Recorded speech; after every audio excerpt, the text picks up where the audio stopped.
17 medical కాలేజీలు మేము కట్టడం మొదలుపెట్టాం. మన రాష్ట్రానికి ఉన్న biggest problem is tertiary care. ఈ టెరిషరీ కేర్ అన్నది మన రాష్ట్రం హైదరాబాదు, బెంగళూరు, చెన్నై వంటి రాష్ట్రాలు, పెద్ద పెద్ద నగరాలు మనకు లేనందువలన టెరిషరీ కేర్ మన ప్రజలకు జిల్లా హెడ్ క్వార్టర్స్ లో అందుబాటులోకి తీసుకుని రావడం కష్టం.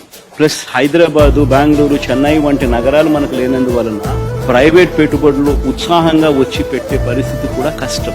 సో పేదవాడికి ఎక్కడైనా మల్టీ స్పెషాలిటీ హాస్పిటల్స్ అందుబాటులోకి రావాలి అని అంటే గవర్నమెంట్ పూసుకొని పేదవాడు ఇబ్బంది పడకూడదు అన్న ఆరాటంతో, ఎందుకనంటే ఉట్టి హాస్పిటల్ వైబిలిటీ రాదు. హాస్పిటల్ కు teaching, if it is made as a teaching hospital, medical college తో ఆ హాస్పిటల్ అనుసంధానం అయితే పీజీ సీట్స్ వస్తాయి, పోస్ట్ గ్రాడ్యుయేట్ చిల్డ్రన్ అందుబాటులోకి వస్తారు, డాక్టర్లు చదువుతా ఉన్న వాళ్ళు అందుబాటులోకి వస్తారు, నర్సులు చదువుతా ఉన్న వాళ్ళు అందుబాటులోకి వస్తారు, వాళ్ళందరూ అక్కడ ఇంటర్న్షిప్ చేస్తారు, హాస్పిటల్ ఖర్చులు తగ్గుతాయి, సూపర్ స్పెషాలిటీ హాస్పిటల్స్ కి సంబంధించిన ప్రొఫెసర్లు అందుబాటులో ఉంటారు.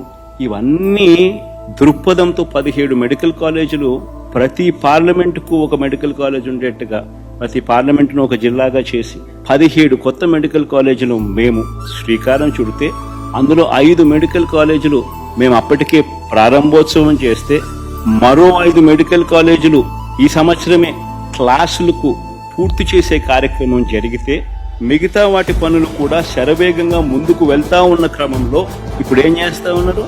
స్కాములు చేస్తూ ఆ మెడికల్ కాలేజీలు తమ వాళ్లకు అమ్మేయడానికి ప్రభుత్వం సిద్ధపడింది.